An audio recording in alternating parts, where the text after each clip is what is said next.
to Pica Poco Kitchen. Today I'm making tamarind candies. Vámonos! Tamarind is so embedded in Mexican gastronomical culture that we forget that it is not native from Mexico. Originally from Africa and India, in places like Sudan, Ethiopia, Senegal, it has a very important space in international cuisines, where you can find it as sauces, dressings, drinks, and many more. It came to Mexico as an import from the colonies, and it found a place to grow in the tropical areas near the Pacific. Tamarind is a legume rich in vitamins and fiber, but it also has many medicinal properties. It's a laxative, diuretic, astringent, antiseptic, and who knows what else. The plant can also be used in many areas to produce organic materials like paper and even dyes. Tamarind became beloved in Mexico because it has a quality that we deem invaluable, especially when it comes to candies: tartness. And you may know by now that we Mexicans love a spicy, acidic candy, and tamarind is the perfect flavor to create that. You probably have seen tamarinds in your trips to Mexico in the souvenir stores, where you can find them in many different varieties. And that's what we're doing today. So let me show you a way that I enjoy tamarind in the shape of a fruity snack. And also unintentionally, I will show you a classic way to prepare tamarind for a sweet tooth. Let's go. This is a tamarind fruit that looks like bean pods, and when it is properly ripe, the skin becomes brittle, so you can easily crack it to reveal the pulp inside. When removing the shell with your fingers, you will reveal a brown, sticky paste where all the flavor is. Use a spoon to remove the bits of shell that are stuck in it. You will also find the fibers that extend from the stem, and you will remove that as well. If you see inside the pulp, you will find that it has a lot of shiny and hard seeds, but we won't worry about them now. We will remove those later. So continue removing all the shells and fibers from your tamarind. Make sure also to check for little tiny bugs, which is normal. They're gonna be dead at this point, very likely. Just remove them and make sure that the pulp is in good condition. Once you have collected all the pulp, cover all the tamarinds with boiling water. You're gonna make sure that all the tamarind is covered with water, and we're gonna let it sit for at least 15 minutes, and we're gonna come back once the water is safe to touch. To remove the seeds, I have found that the best way to do it and less messy is by using a Ziploc bag.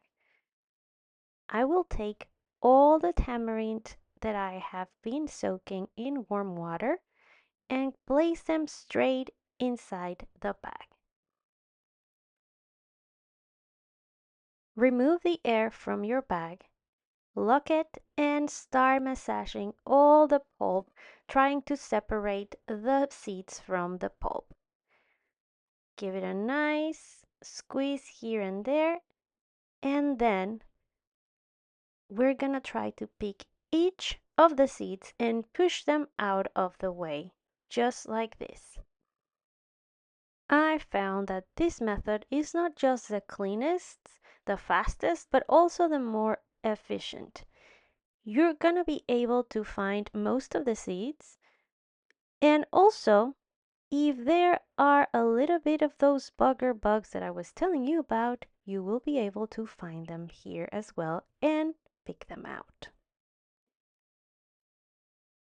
And after all that massaging, you're gonna be able to get rid of all the pits and discard whatever you don't need.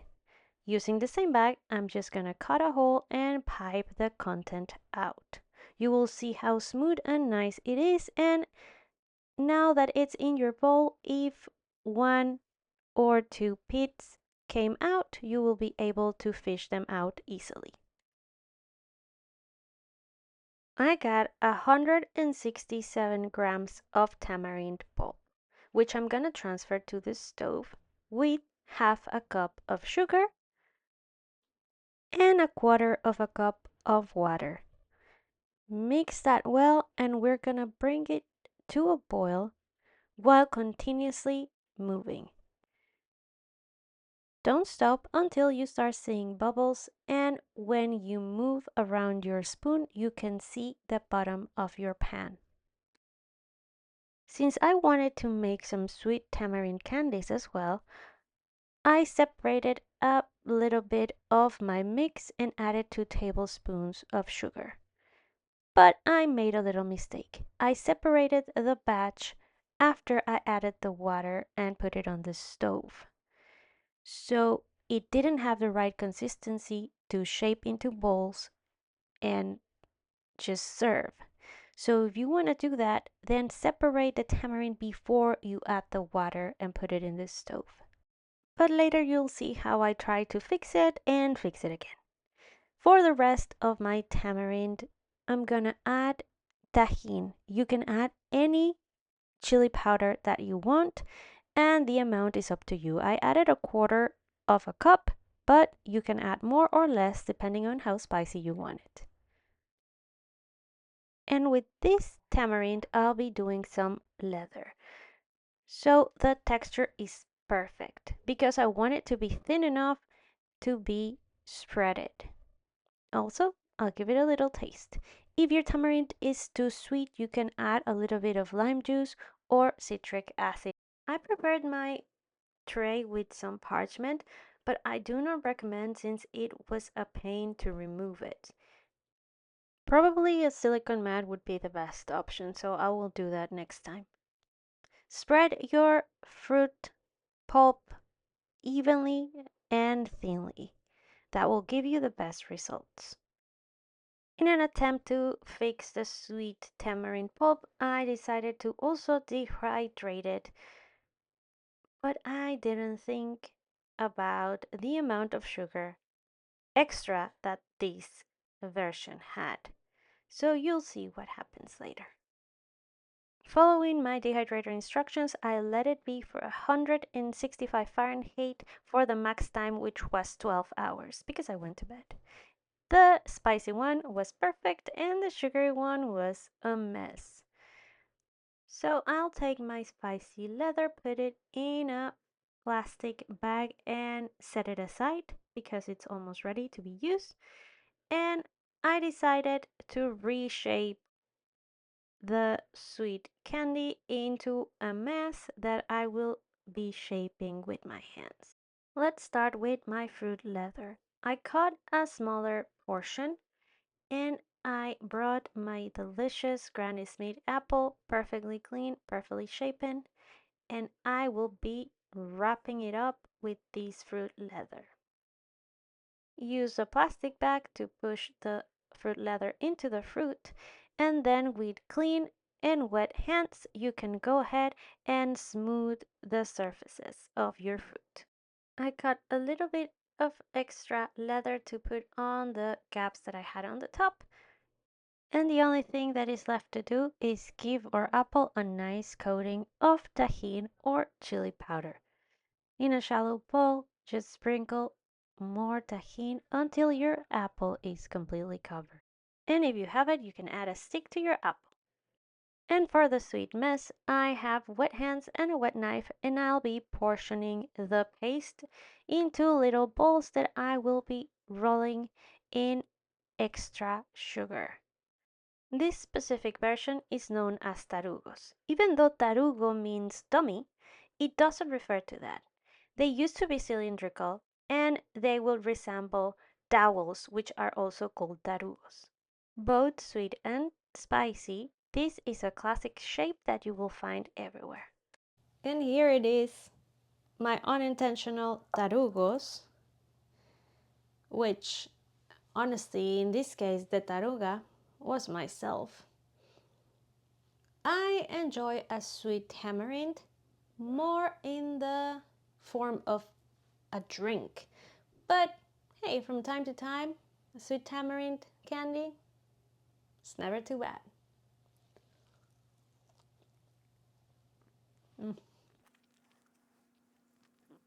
Even though it's sweet, the tartness of the tamarind and the punch, oh, comes out so well. I love it. If you like any kind of sour candy, you have to give tamarind a try because it's so good.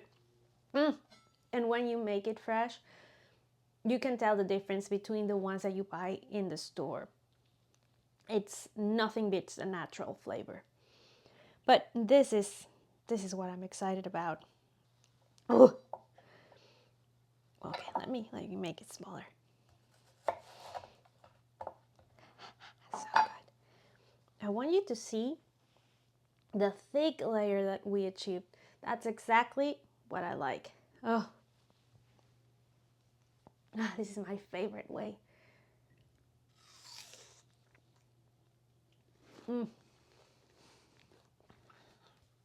And this apple, a Granny Smith, which will heighten the acidity even more.